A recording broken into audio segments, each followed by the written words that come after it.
So it's nearing 11 o'clock on October 22nd, 1966. The Florida State football game against Mississippi State has just concluded. Jenny Sims is returning to 641 Muriel Court, where her family has lived for several years. She's been out babysitting. She enters the house as she has hundreds of other times.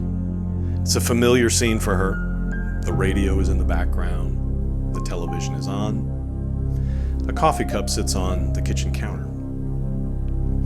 But nowhere does she see her parents. Nowhere does she see her sisters. And so curiously, she begins exploring the house. Where is everybody?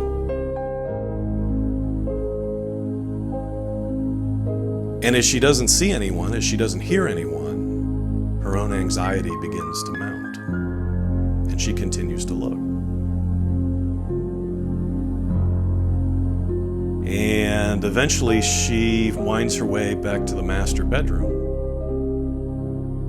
And she opens the door, and to her horror, there are her mother, her father, and her little sister, all bound and gagged, lying on the floor in pools of blood.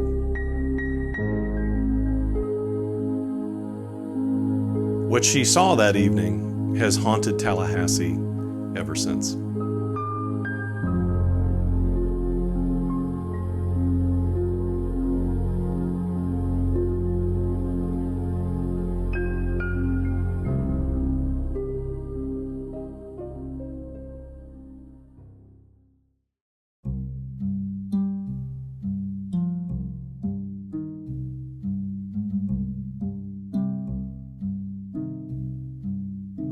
Tallahassee's, we got growing pains in the 1960s, a lot of growing pains. In 1960, the census says we have 42,000 people.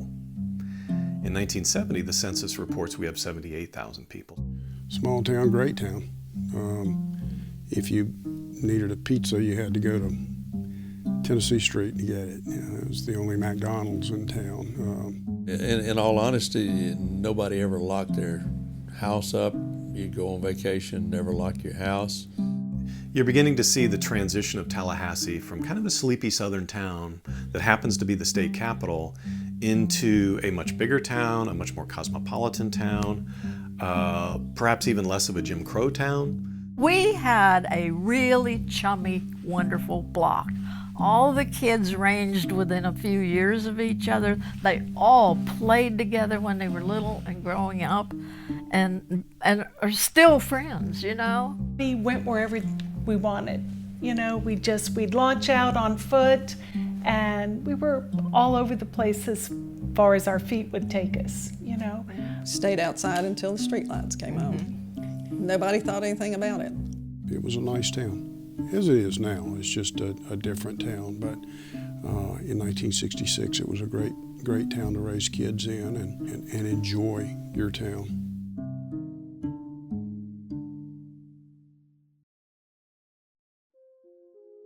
They were relatively new to the community. Tallahassee was a town where people had lived forever. You know, of course, people came and went and stuff like that. But they ranked as a fairly new family at the time they were killed. Helen Solly Sims and Robert Wilson Sims, they come to Tallahassee, I believe in the early 60s. He gets his PhD at Florida State in 1961. They're Mississippians. They come from Meridian, Mississippi. Robert Sims is 42, a PhD, working at the Department of Education in their computer division, has a big-time job, and people seem to know him and respect him. A 16-year-old kid, I didn't even know what the hell a computer was, but he was one of the really first IT people at the Department of Education, I believe. Helen is 34. She's quite a bit younger than he is. Her maiden name is Solly, Helen Solly Sims. She's born in 1932, again from Meridian, so clearly the two knew each other from Meridian, Mississippi. Well, she was a church secretary, and that must have meant something to a lot of people in 1966. Helen Sims was such a good pianist that people would come out of their offices on break at the church and just listen to her play the piano. Helen is quite young when they marry. She's 17 when they marry, and immediately begin a family. They had a daughter, Judy. They had 3 daughters, all named with J's: Judy, Jenny, and Joy. I believe Jenny is 17, Judy is 16, and Joy is 12. All 3 of the daughters were apparently good students. Joy was at that time enrolled in Robb Middle School, which is about 3 blocks away from Muriel Court. My sister went to Rock Junior High School at that time with Joy, and she was a nice young lady. She was very smart, very intelligent. So, and she had a pretty smile. So she was Really a cute, nice girl. cute That's girl. what I remember. In their backyard was a big ravine and a big tree swing that a lot of the kids played on behind there. And the big ravine was backed up to the Sontag's yard and to the Sims yard. So that's sort of how we met Joy, because we all played out through the ravine and ran through the woods there. The 2 older sisters were at Leon High. I knew the girls, and they were very smart young ladies. I didn't run in their circles. They didn't run in mine.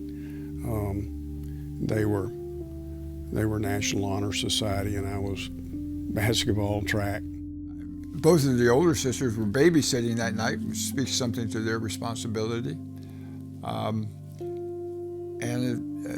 Best I've ever heard, they were always considered a very pleasant, happy family, religious family. First Baptist Church was their social home. They spent a lot of time there. They were active congregants there. They were friendly if you saw them in the grocery store. They were nice people. They were very nice people. Nobody deserves something like this to happen to them, but these people were all American.